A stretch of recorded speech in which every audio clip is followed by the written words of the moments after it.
is up, Wolfpack? So today's video is on relationship advice. Like just in general, basically. Like most people just consider relationships,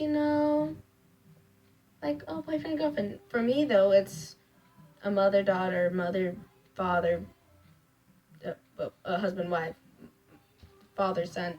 It's just relationships in general for me. So I don't just think of boyfriend, girlfriend relationships or spouses. When I think of relationships, I think, the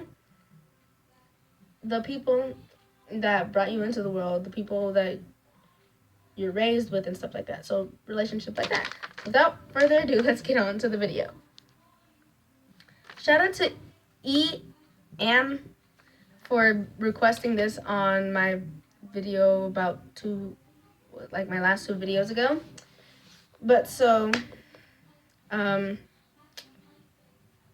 whatchamacallit. So I'm gonna start off with relationship number 1, like, boyfriend, girlfriend, spouse, and stuff like that.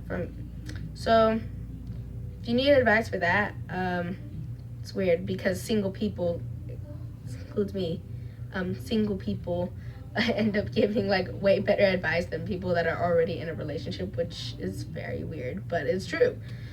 Like, you can ask a couple, like, oh, what's the best way to, ask a guy out or ask a girl out that you like? They're like, oh, just be yourself. Well, single people are like, yes, be yourself, but don't be too much of yourself when you first go on your first date, because if you do that, you're going to scare the person away.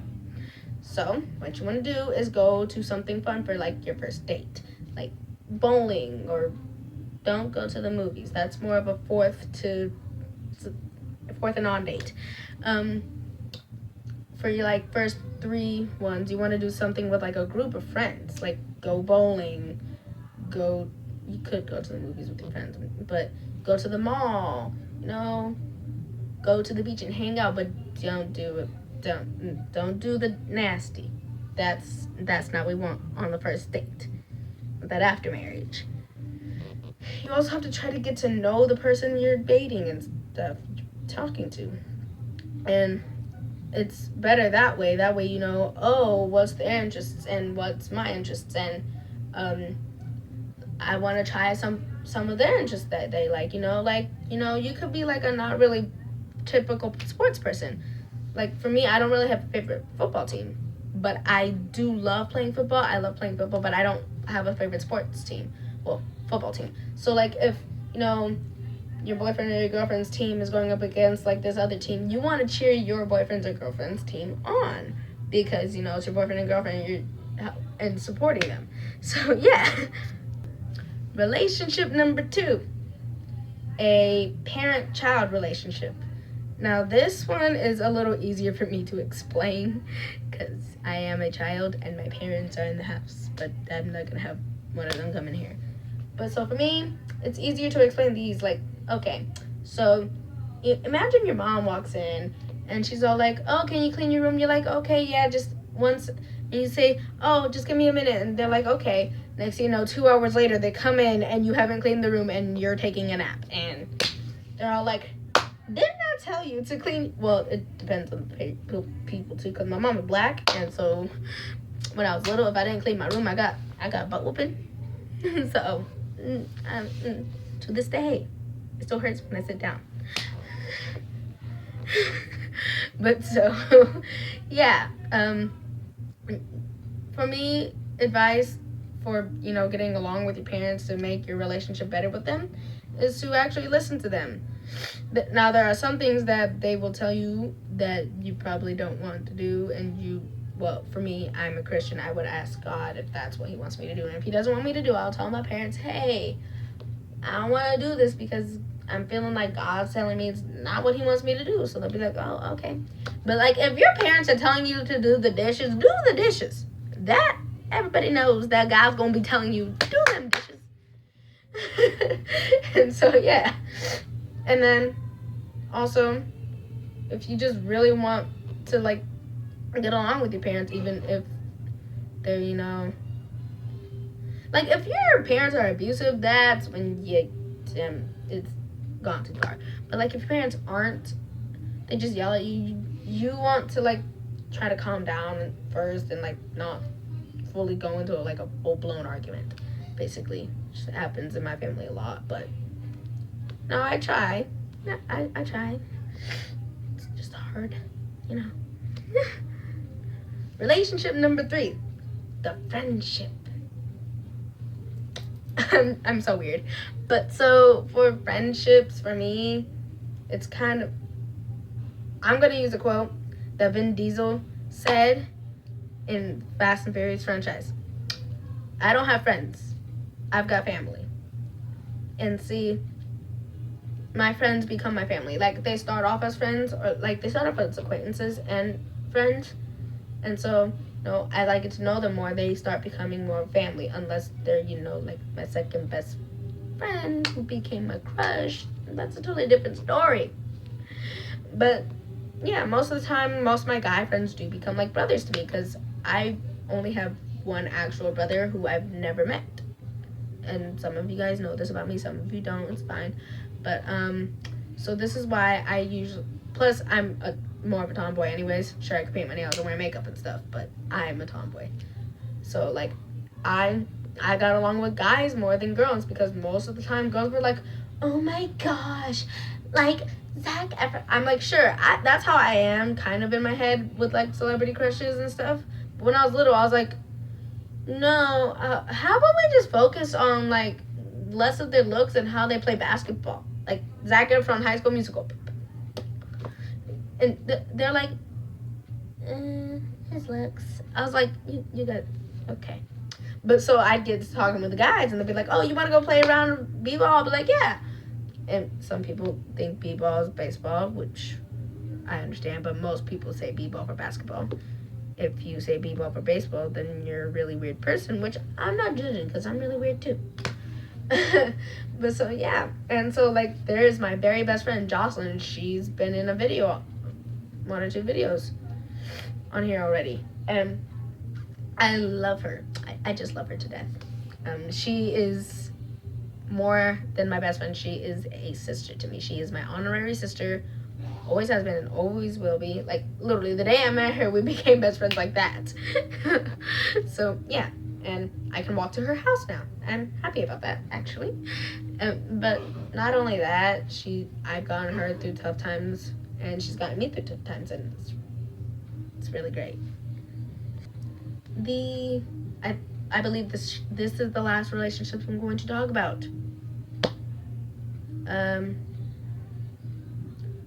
For me, the last relationship I'm going to talk about is the relationship between God and a person.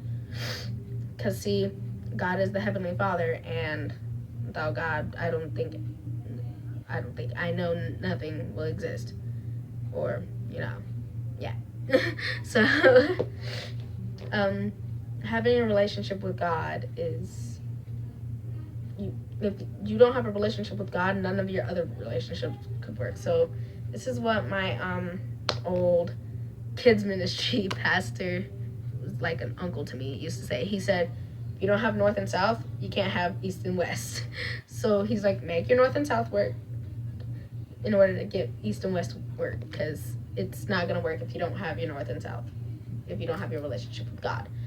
And so, like, God helps with a lot of stuff. Like, there's this book called The Blessed Life, and it's about the simple secret of achieving guaranteed financial results. And then I have another book called Get Lost. Robert Morris wrote this book. Get Lost was made by Dana Gresh, and Dana, her husband was like her boyfriend in high school and college, but God wanted her to take a break from him, because there's this thing called the craving, otherwise known as, I like that person, that person's cute, and like that's what the craving is, So the book Get Lost is just about getting lost in God, and a guy has to get lost in God to find you, instead of you going out to find the guy. I mean, unless God wants you to actually go physically find your guy, then, it's perfectly fine. Because, technically speaking, that's kind of how that works. Otherwise, he could just come knocking on your door one day. Who knows? Then there's, like, my other books. Like, I have 2 Bibles, which are both the New International Version. although I don't know where I put my other, I don't know where I put my New King James version. So then I have my Star Wars book, and then I have my 2 journals. I have my sketchbook. I have my other book, my book that nobody can look into because it's just mine. Then I have the Reconstructing Amelia. Then I have the 101, not 101, but 100 sports devotionals for girls. And I used to play sports. I didn't play that, like I didn't play with like official teams. But I was on the track and field team, but then I had to quit. So because there wouldn't have been enough time for me to actually go to practices and then go to church. So yeah. And then I have like my other books. But yeah. So that is it for today's video, guys. I hope you guys enjoyed it. My arms are killing me. Yeah, I did just dance earlier, so that's why my arm hurts. Yeah, so hope you guys enjoyed. Thank you, E.Am. E.Am, I believe that's how you say your YouTube name. Not really sure, but thank you for requesting this. I'm sorry the video is pretty long. I tried to make short. It happens. But if you love this video, give it a big thumbs up. My social media links will all be in the den below. Don't forget to subscribe, and also if you really love Olaf, or if you just love any Disney character like Kyrie, please don't hesitate to give the video a thumbs up. So yeah, just gonna claw that. Oh yeah, I tried doing the whole putting my friends in line channel up there. That kind of worked, but didn't work really. I'm gonna see if it works today. But so yeah, and don't forget to Halloween, guys. Bye.